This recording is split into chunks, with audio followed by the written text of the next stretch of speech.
경제브리핑 불편한 진실이 여러분의 확실한 두통 치료제가 되어드리겠습니다. 경제뉴스가 연예뉴스처럼 쉽게 들리는 그날까지 경제브리핑 불편한 진실.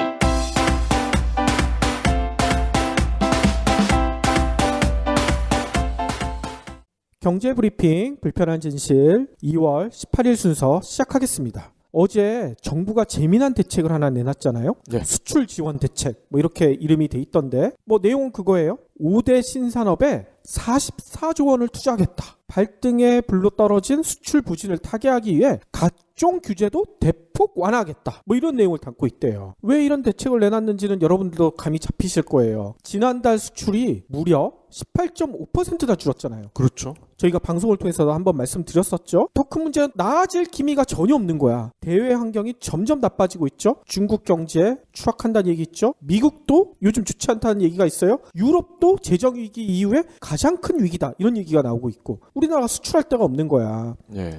전문가들은 이걸 지적하고 있더라고요. 우리나라 수출 1위 품목이 20년째 바뀌고 있지 않대. 1위가 뭔지는 아시죠? 조선? 아이, 반도체?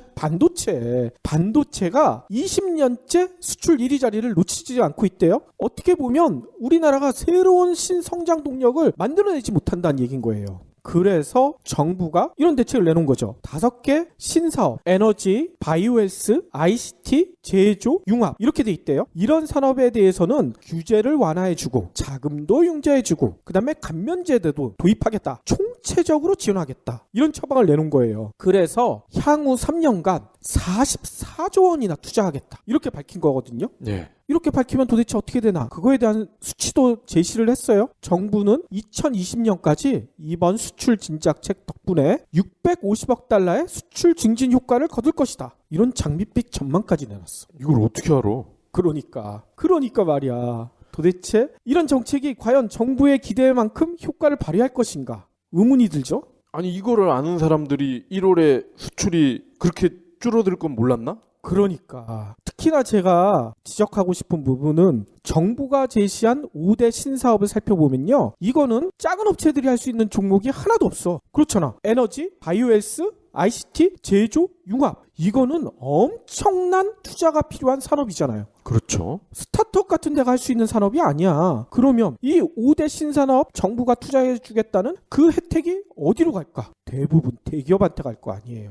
당연하죠. 그런데 지금 30대 대기업들이 돈이 없어서 투자를 안 하고 있을까요? 유보금은 사상 최대잖아요. 그러니까 30대 그룹의 사내 유보금이 무려 740조나 있다고. 돈을 쌓아놓고 있는데도 투자를 안 하고 있어요? 그런데 정부에서 겨우 44조 투자해주겠다. 기업들이 하려나? 물론 하겠다고는 하겠지. 정부에서 부추기니까 하는 흉내를 내겠지만 진짜 할 건지는 의심스럽다는 얘기인 거예요. 게다가 형평성에서 문제 있잖아.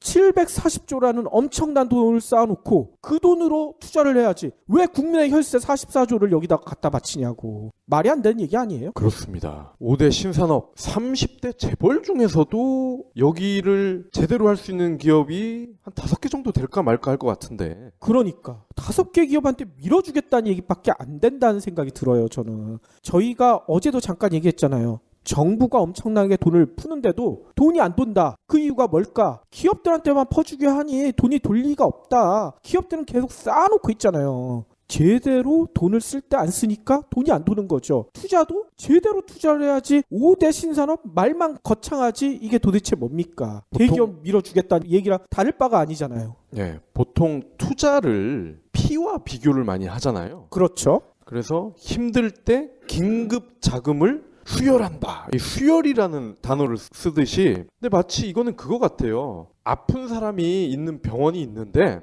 우리가 피를 이제 헌혈을 해서 올 거 아닙니까? 그런데 이 피를 건강한 사람들한테만 놔주는 거야. 그러니까 아픈 사람한테 놔줘야 되는데 엉뚱하게 쓰고 있다는 얘기인 거지. 그럼 이 아픈 사람들은 어떻게 되겠어요? 다 죽는 거지. 이거 어떻게 하겠어 진짜. 특히나 어제 이 수출 지원 대책에 관련해서 박근혜 대통령이 한 말씀 하셨죠. 뭐라고 하셨냐면 신산업 성장을 가로막는 규제로 의심되면 정부의 입맛에 맞게 골라 없애는 것이 아니라 일단 모두 물에 빠뜨려 놓고 꼭 살려야 할 규제만 살려두도록 전면 재검토하겠다.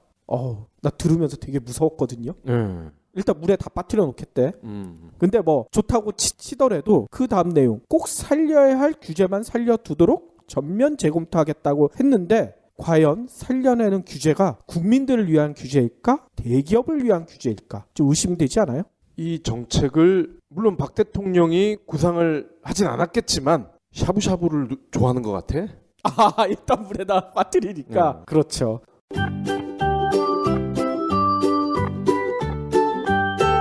인류 최대 사기극이 뭔 줄 알아? 조이팔? 땡! 만년 전에 농업혁명이야. 에이 말도 안 돼. 그럼 퀴즈 하나 더. 10만 년 전에는 인류가 몇 종이었는지 알아? 하나 아니면 둘. 또 땡! 6종이나 있었어. 에이 믿을 수가 없어. 못 믿겠다고? 요즘 책도 안 봐? 김영사 베스트셀러 사피엔스에 다 나온다고. 그럼 인류 미래에 대한 이야기도 나와? 당연하지. 인간이 신을 발명할 때 역사는 시작됐고 인간이 신이 될 때 역사는 끝난다. 저자인 유발 하라리 교수의 말이야. 멋지지? 정말 멋진데? 나도 읽어보게. 책 좀 빌려줘. 안 돼. 때타. 에이 치사해서 나도 당장 사서 본다. 유인원에서 사이보그까지 인간 역사에 대담하고 위대한 질문 사피엔스. 그러면 오늘 꼭 챙겨야 할 경제 브리핑. 저희가 어제 대기업들이 고통분담 차원에서 신규 채용 늘리겠다. 근데 그걸 과연 믿어도 될까? 그런 의문을 제기했잖아요. 네.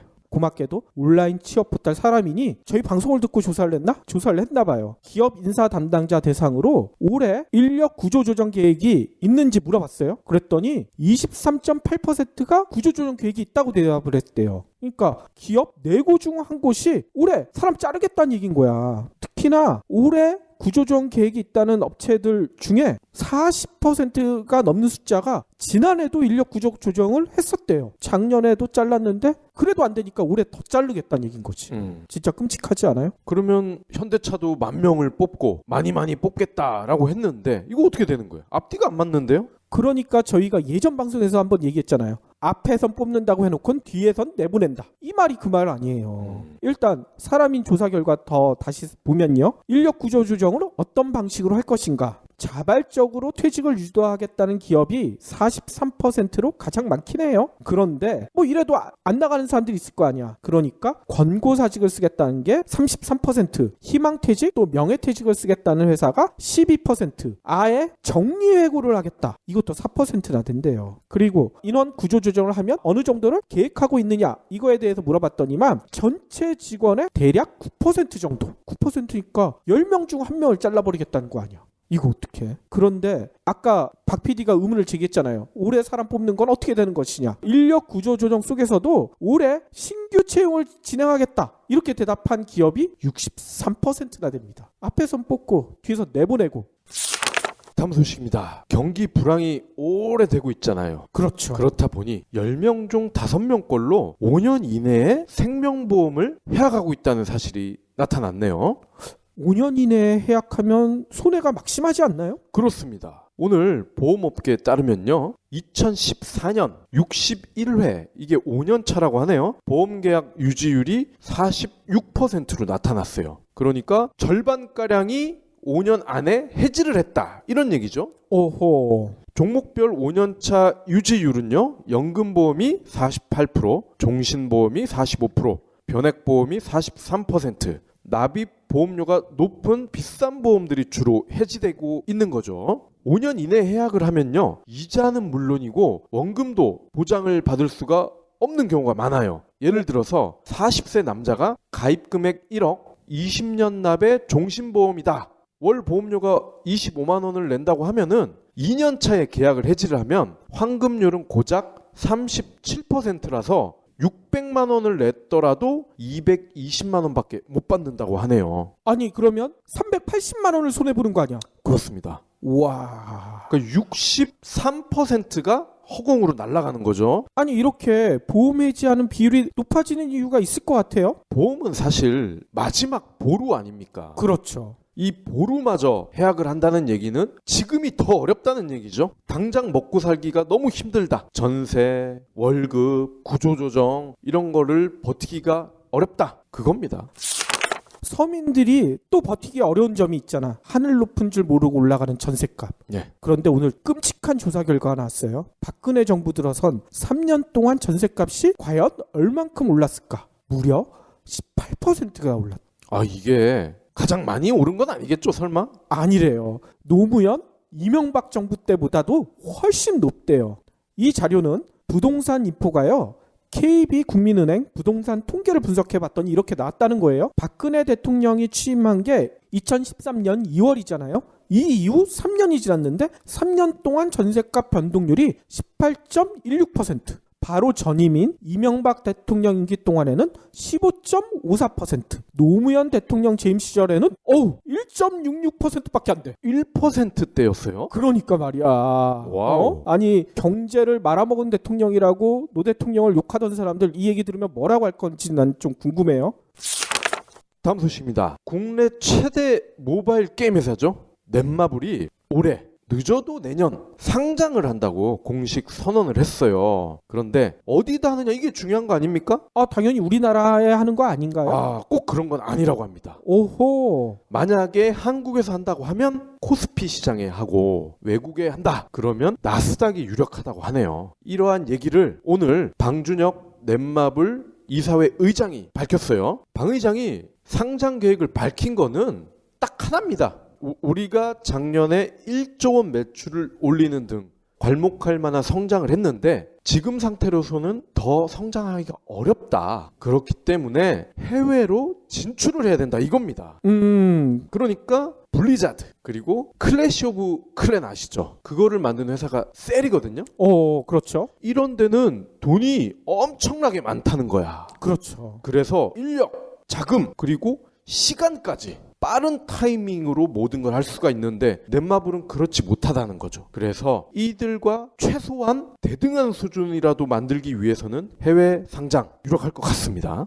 그렇군요. 그리고 오늘 게임도 공개를 하지 않았나요? 그렇습니다. 모두 26종을 공개했어요. 26종? 예. 이거 다 만들 수 있대요? 그렇다고 하네요. 장르를 보면요. MMORPG가 4개, 액션 RPG가 6개, 전략 RPG가 5개, 캐주얼 RPG가 4개, 캐주얼 스포츠 FPS가 3개, 소셜 카지노 게임도 있더라고요.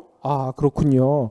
그런데 저는 이 26종 중에 눈에 띄는 게 있더라고요. 네. NC소프트의 IP를 활용한 게임들이 꽤 있었어요. 맞아요. 리니지가 대표적인데요. 온라인 게임이잖아요. 리니지가. 그렇죠. 근데 작년에 김택진 대표와 방 의장이 서로 협력을 하기로 약속을 했는데 그 중에 하나가 리니지의 IP를 우리가 넷마블이 쓸 수 있도록 한 거였거든요.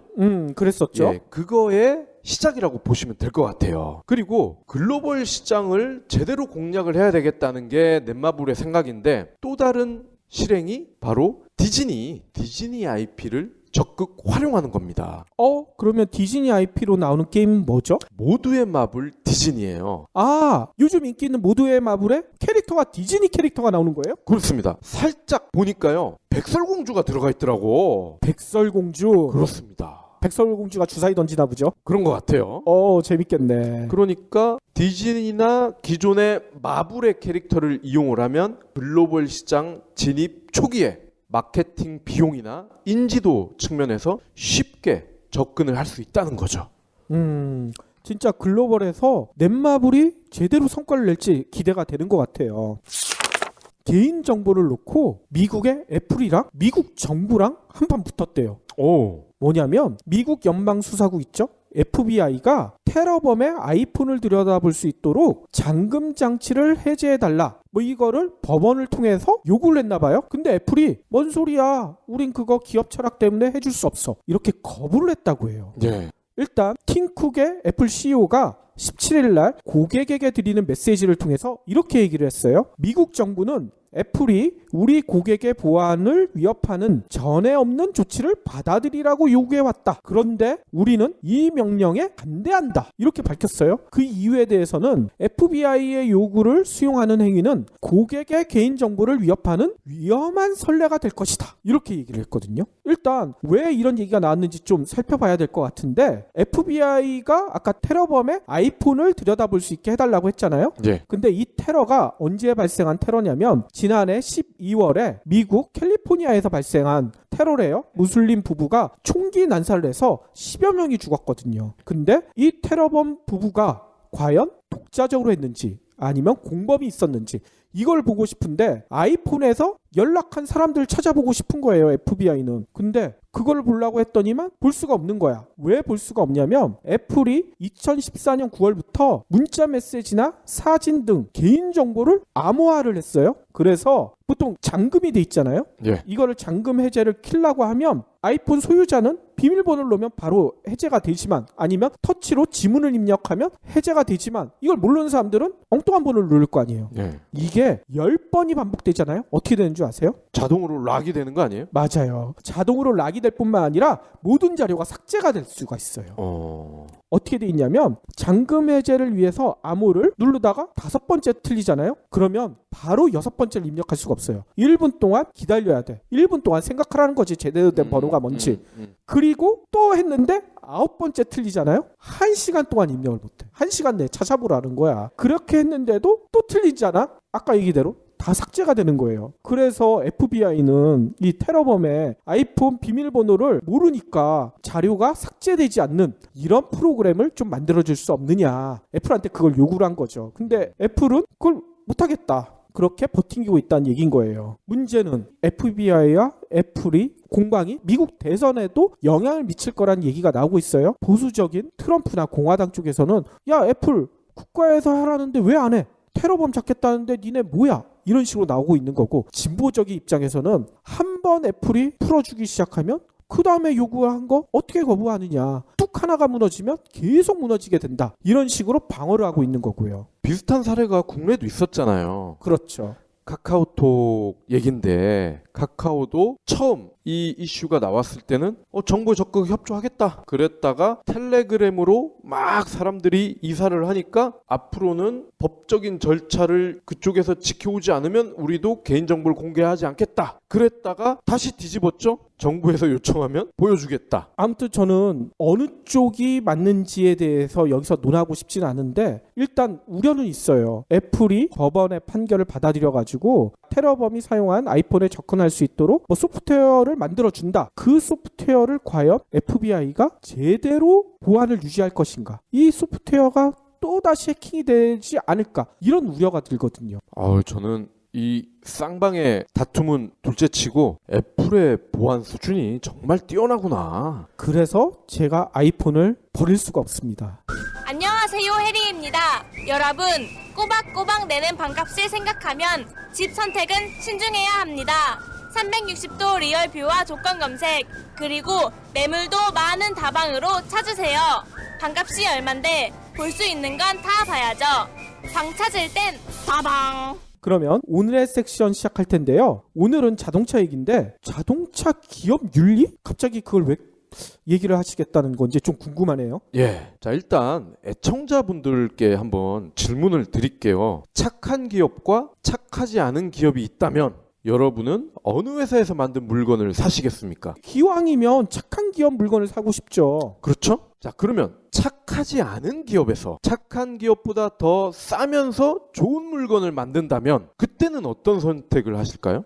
이건 좀 고민이 되는데요. 그죠? 게다가 이러한 고민이 나의 문제가 된다면 더 고민이 커지겠죠. 지난해 8월 폭스바겐이 미국 내에서 디젤차를 8,688대를 팔았습니다. 그런데 미국 환경청이 배출가스 불법 조작 사실을 발표하고 나서 9월에는 4,200대로 쭉 떨어졌어요. 절반이 빠졌죠? 그러고 나서 10월, 11월 각각 1,880대, 200대 곤두박질을 했어요. 이야, 이거는 거의 40분의 1 수준까지 추락을 한 거네요. 예. 그러니까 8월에 8,688대와 11월에 200대. 정말 다르죠? 더 놀라운 거는요. 12월에는 76대로 더 줄어들고요. 우와. 그리고 북미 시장에서 디젤차의 점유율이 폭스바겐이 70%대였어요. 그런데 사건이 터진 9월에 42%로 줄더니 12월에는 달랑 1%.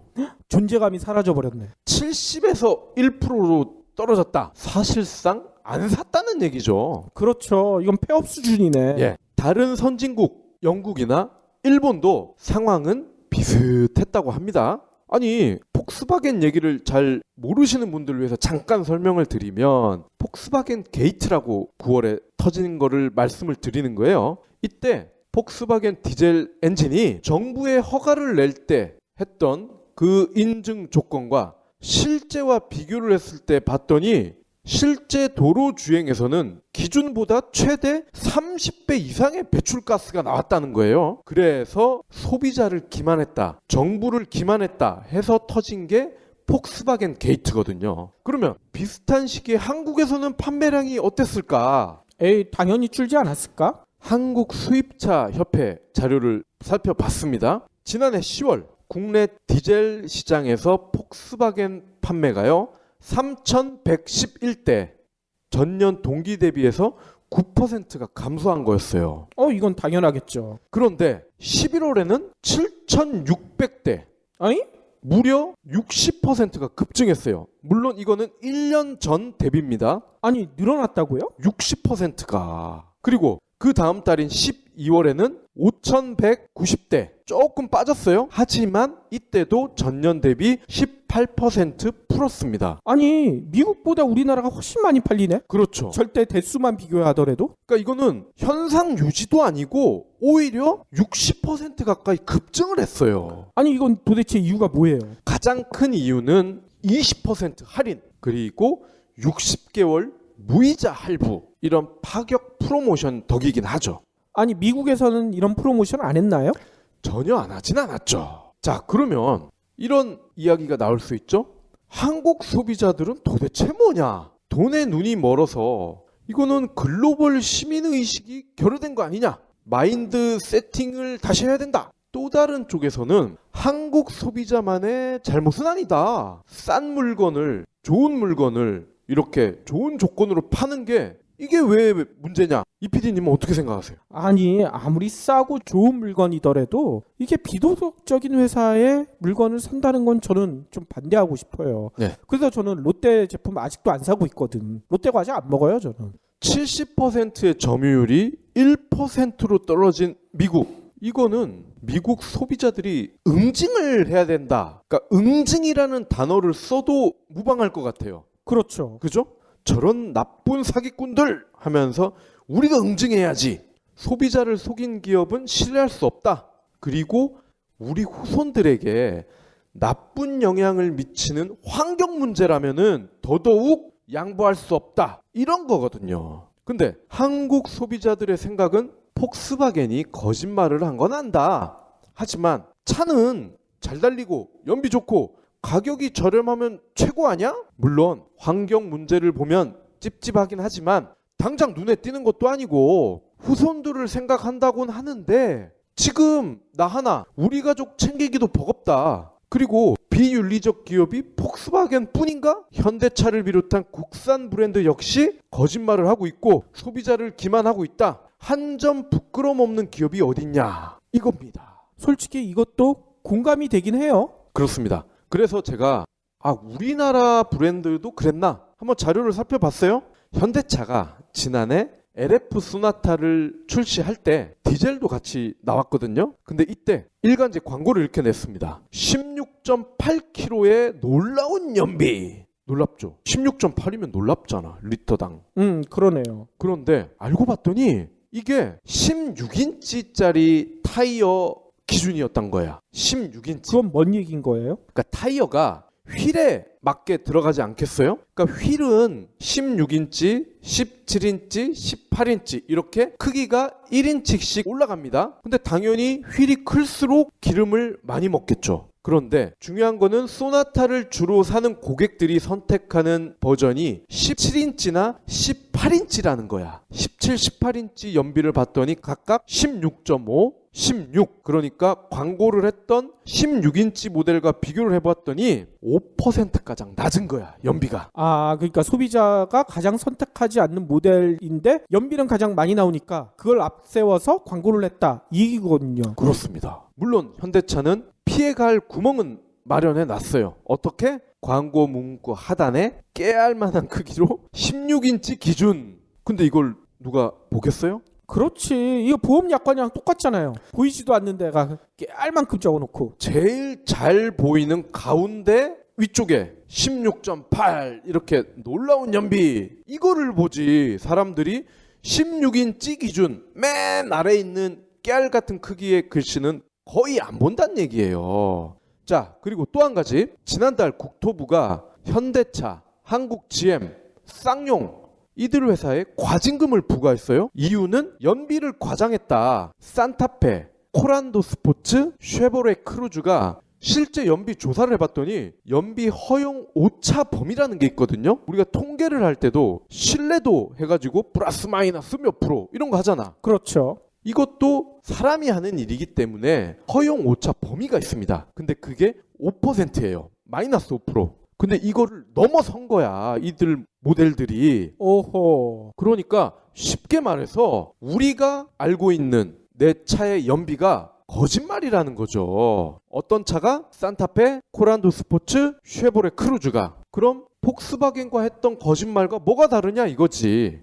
얘네들도 똑같이 소비자를 기만했다. 이 주장이네요. 그렇습니다. 그렇기 때문에 한국 소비자들이 유독 폭스바겐을 이렇게 많이 산 거에 대한 변명, 핑계 이런 게 일부분 설득력은 있다. 이렇게 볼 수도 있는 거죠. 그렇군요. 아니 그런데 외국에서는 이렇게 연비 속이는 일이 없나요? 물론 외국에서도 연비를 속이긴 합니다. 다만 방금 말씀드린 허용 오차의 범위라는 게 있습니다. 이 범위 안에 들어간다는 얘기죠. 그러니까 이거는 사람이기 때문에 실수를 할 수 있다는 거를 전제하는 거죠. 그런데 재밌는 게 폭스바겐이 그러면 과연 연비도 조작을 했느냐? 미국에서 실제로 이거를 테스트를 하고 있는 중이라고 합니다. 그런데 연비는 전혀 문제가 될 수 없다는 그런 결과가 나오고 있다는 거예요. 아 그러면 배기가스만 문제가 있다. 그렇습니다. 그러니까 한국 소비자 입장에서는 아니 연비 좋고 주행 성능 좋고 이러면 됐지. 거기다가 싸기까지 한데 우리가 후손 환경 문제까지 지금 생각할 계제냐. 당장 나 먹고 살기도 바쁘다. 이런 게 어떻게 보면은 설득력이 있을 수도 있다. 이런 얘기죠. 그런데 다만 이런저런 이유를 고려하더라도 장기적인 관점에서 우려가 되는 게 있어요. 바로 한국을 호구로 보는 게 굳어질 수가 있다는 거죠. 그럴 수 있겠네요. 누가 호구로 보겠어요? 글로벌 브랜드들이 제품만 좋다면 모든 게 용서되는 게 한국이네? 그러면 한국에 이미 들어온 글로벌 기업도 그렇고 앞으로 들어올 글로벌 기업들도 그렇고 한국은 원래 그래! 그러면서 비윤리적 마케팅이나 비윤리적 경영을 서슴지 않을 거 아니냐는 거지. 돈이면 다 해결돼! 한국은. 그러면 당장 우리에게 치명적인 영향을 줄 수가 있단 말이에요. 그리고 또 한 가지. 한국 시장을 호구로 만든 게 우리 정부가 혁혁한 공을 세웠다는 거야. 그건 또 뭔 얘기예요? 자, 다시 폭스바겐 얘기로 돌아갈게요. 미국에서는 게이트가 터지고 나서 문제가 된 모델들 있잖아요. 판매 중단을 선언을 해버렸어. 미국 정부가. 야, 그거 무죄가 나올 때까지 판매 금지. 당연하지 않나요? 우리나라는 그렇게 안 했어요? 한국은 당연하지 않아. 안 했나 보죠? 조사 중인 모델임에도 계속 팔아. 오호. 그러면서 이렇게 얘기를 했어요. 독일 본사의 조사 결과가 나오면 그때 움직이겠다. 아이 독일 본사에서 조사 결과를 빨리 내놓을 리가 없겠네 이러면. 그렇죠. 실제로 게이트가 터지고 나서 몇 달 뒤에 독일 본사의 조사 결과가 나왔어요. 일정 부분 수긍한다. 하지만 고의는 아니었다. 뭐 이런 식이었어요. 어쨌건 결과적으로는 미국 환경청의 결과가 맞는 걸로 나왔죠. 그때서야 부랴부랴 우리나라에서는 우리도 그러면 전수 재조사하겠다. 이렇게 나온 거야. 이미 팔 거 다 판 다음에. 자, 그러면 미국 정부와 한국 정부 그리고 미국 소비자와 한국 소비자 당연히 판매 행태가 달라질 수밖에 없겠죠. 그러겠네요. 아니 정부에서도 판매 중지 안 하고 뭐라고 안 하는데 이거 뭐 큰 문제 없는 거 아니야? 배기가스 많이 나오는 게 크게 영향을 미치지 않는 거 아니야? 이런 인식을 심어줄 수도 있다는 겁니다. 아까 저희가 오프닝에서 얘기했잖아요. 모든 규제를 물에 빠뜨려 놓고 필요한 규제만 하겠다고. 이거 마찬가지네. 이것도. 네. 그리고 한 가지가 더 있습니다. 폭스바겐은 사건이 터지자마자 북미 소비자에게 1인당 최소 1,000달러, 그러니까 우리 돈으로 하면 120만 원 정도 되겠죠? 보상금 지급을 약속했어요. 아니 왜 소비자 앞에 북미만 붙어요? 한국은 빠지는 거예요? 그렇습니다. 한국에서는 지금도 비슷한 언급조차 없어요. 왜냐? 한국 정부는 그동안 솜방망이 처벌만 해왔거든요. 실제로 한국도 나중에는 결국 자체 조사를 했잖아. 하고 나서 그러네? 하면서 폭스바겐의 과징금을 141억 원을 매겼어요. 그런데 미국은 어땠을까요? 사건이 터지자마자 징벌적 배상을 언급하면서 야 니네 맥시멈 21조를 때릴 수도 있어. 아니 너무 차이가 많이 나네. 21조랑 141억 원이면 이거 몇 배 차이예요? 천문학적인 차이가 나는 거죠. 그러니까 21조라고 허걱 하면서 미안한데 일단 그럼 우리도 지금 조사 중이니까 1,000달러 먼저 보상 약속할게. 좀 봐줘. 이렇게 되는 겁니다. 그런데 우리는 징벌적 배상 이런 게 전무하죠. 지금까지 박 PD의 설명을 들어보니까 우리나라 소비자들의 선택이 비도덕적이다 이렇게 비난할 수가 없을 것 같아요. 왜냐하면 기업들이 다 비도덕적이니까. 비도덕적인 기업들 중에 그나마 제품을 잘 만드는 곳을 사겠다. 어찌 보면 그게 더 합리적인 판단이 아닐까 이런 생각도 드네요. 그렇습니다. 그러니까 앞뒤 전후 사정을 다 알고 나면 한국 소비자들이 비윤리적이라서 돈만 밝혀서 이런 건 꼭 아니라는 거죠. 그렇군요. 타인에 대한 존중은 두려움에서 나온다. 우리가 이 얘기 자주 하잖아요. 송곳에서 했던 예. 얘기. 근데 이게 기업과 국가 간에도 적용이 됩니다. 그렇죠. 그러니까 한국 소비자를 돈만 하는 나쁜 소비자로 인식시키는 그런 한국 정부 책임도 크다. 이거를 좀 알아주셨으면 합니다. 그리고 좀 더 우리가 나아가서 아무리 정부, 기업 얘네가 잘못을 하더라도 글로벌 시민의식이라는 것도 없진 않거든요. 우리도 이제는 선진국이라고 우리가 자부하잖아요. 그러면 선진국 시민의 격에 맞는 그런 소비 윤리도 보여줄 필요가 있지 않을까 싶어요. 그래야 두려워할 거 아닙니까? 그렇죠. 비윤리적인 기업, 비도덕적인 기업에 대한 불매운동 이런 것들도 좀 활발히 전개됐으면 좋겠다고 하는데 제가 듣기로는 이런 걸 잘못했다가 하는 소송 걸린다고 그러더라고요. 그래서 우리나라에선 그게 활발하지 못한데 미국 같은 경우에는 상당히 많잖아요. 그렇죠. 경제브리핑 불편한 진실 나한테 정말 딱이더라고. 신문이나 TV 뉴스 챙기기 쉽지 않잖아. 그런데 경제브리핑 불편한 진실은 내가 듣고 싶을 때 터치만 하면 경제 뉴스를 쉽게 풀어서 설명하거든. 시사 용어 해설도 들을 수 있고 신간 리뷰도 들을 수 있고. 글쎄 우리 조카가 이 방송을 듣고 나서 이모 진위 개수가 뭔지 알아? 난 알지? 하고 자랑하더라고. 이런 팟캐스트 정말 오래오래 들을 수 있으면 좋겠다. 그런데 혹시 돈 없다고 그만하면 어쩌지? 이 PD님, 박 PD님 맨날 자비로 방송한다고 하던데 조금이나마 도울 수 없을까? 걱정 마세요. 신개념 기부 사이트 위시플렉스가 있습니다. 안녕하세요. 위시플렉스 대표 김태우입니다. 여러분의 돈은 한 푼도 들이지 않고 경제브리핑 불편한 진실을 기부할 수 있습니다. 마음에 드는 신상 10개를 고르시기만 하면 일주일마다 기부머니 500원이 적립됩니다. 한 달이면 2,000원이죠. 경제브리핑 불편한 진실 정기 구독자가 1만 명을 훌쩍 넘었는데 이분들이 모두 참여해 주시면 한 주에 500만 원, 한 달에 무려 2천만 원을 모을 수 있습니다. 이 정도면 PD, 박 PD님 신세 타령하지 않아도 되겠죠? 위시플렉스는 스마트폰 앱은 물론 PC에서도 만날 수 있습니다. 유기견 살리기, 저소득 가정 아동 돕기 등 다양한 기부 프로젝트가 있으니 많은 후원 부탁드립니다.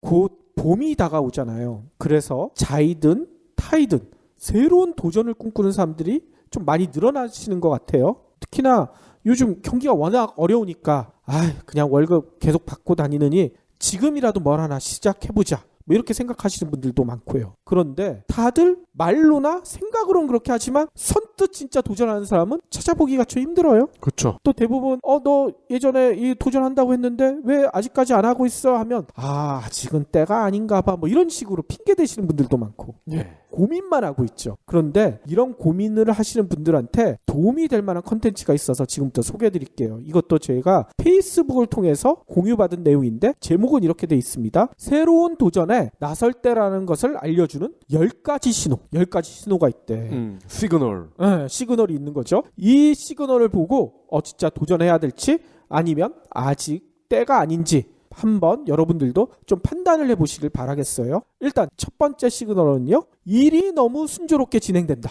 모든 일이 너무 잘 되는 거야.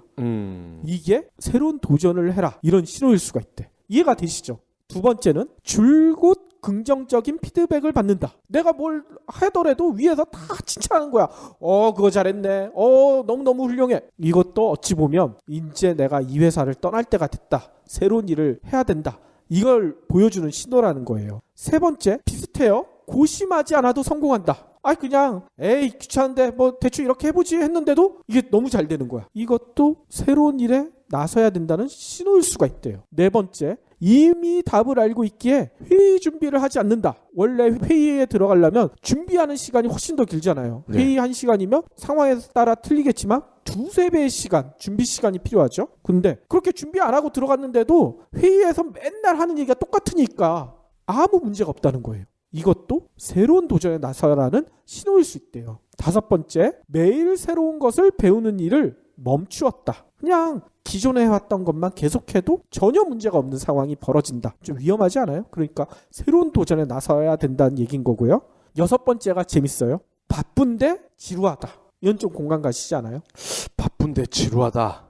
맨날 일만 하는데 재미가 없는 거야. 하던 일만 계속 반복한다는 얘기인 거죠. 그렇죠. 일곱 번째, 아침에 더 오래 샤워를 하고 천천히 일을 시작한다. 이거는 바꿔 얘기하면 회사 가는 게 지겹다는 얘기인 거지. 되도록이면 회사 늦게 가고 싶다. 새로운 일에 도전하는 게 훨씬 낫겠다. 이런 충고라는 얘기인 거고요. 여덟 번째는 1년 뒤에 같은 일을 한다고 생각해보면 피곤하다. 1년 뒤에도 지금 하는 일을 똑같이 한다고 하면 뭔가가 문제가 있다고 생각이 든다고 하면 새로운 일에 도전하라. 이런 얘기고. 아홉 번째는 갈수록 부정적인 태도로 변하는데 그 이유를 모르겠다. 주변에 그런 분들 있잖아요. 이유 없이 짜증내고 이유 없이 히스테리 부르는 사람들. 이 사람들은 그 조직에 이제 더 이상 머물면 안 되는 거예요. 새로운 일에 가야지, 새로운 데에 도전을 해야지 그런 히스테리나 짜증이 사라진다는 얘기인 거죠. 근데 그런 사람들이 제일 오래 있던데요? 그러니까 이게 문제라는 거예요. 또 10번째가 제일 재밌습니다. 다른 사람의 문제를 바로잡느라 많은 시간을 쓴다. 자기 문제가 아니라 다른 사람들이 망쳐놓은 거, 다른 사람들이 잘못해놓은 거 그거 수정해주고 고쳐잡느라 자기가 정작 해야 될 일을 못하고 있다. 이러면 과감하게 새로운 일에 도전해봐라. 이런 신호라고 해요. 지금까지 10가지 알려드렸는데 여러분들은 몇 가지나 해당되시나요? 박 PD는 몇 가지가 해당돼요? 글쎄요. 저는 지금은 별로 해당이 안 되는 것 같은데요? 그렇죠. 저희가 전 직장에 다녔을 때를 떠올려 보면 이 10가지 중에 저는 한 8가지가 해당되는 것 같아요. 네. 그래서 저희는 과감하게 새로운 시도를 했고 진짜 그 시도를 지금도 너무 감사하게 생각하고 있거든요. 공통점이 뭔가 지루하고 반복적인 일을 한다. 그거 같아요. 그렇죠. 일에서부터 성취를 얻을 수 없는 그런 경우, 재미가 없는 경우. 그러면 과감하게 새로운 걸 떠나야 되는데 여러분들도 제가 알려드린 10가지 하나하나 체크해 가시면서 몇 가지나 해당되시는지 보시고 진짜 새로운 도전 한번 꿈꿔보시길. 아니죠. 어제 꿈꾸지 말라 그랬죠. 새로운 도전 현실화 시켜보시길 바라겠습니다. 재미는 없는데 월급이 많이 잘 나오면 어떡해요? 지금 다니는 데가 네. 그래도 1년 뒤를 생각해보라고 그랬잖아요. 1년 뒤에 월급은 많이 받을지 모르겠지만 그동안에 쌓인 스트레스 때문에 나중에 병원비가 훨씬 많이 나올 수도 있어요. 지루해도 스트레스가 쌓이는군요. 지루해도 스트레스 쌓이지. 난 안 쌓일 것 같은데.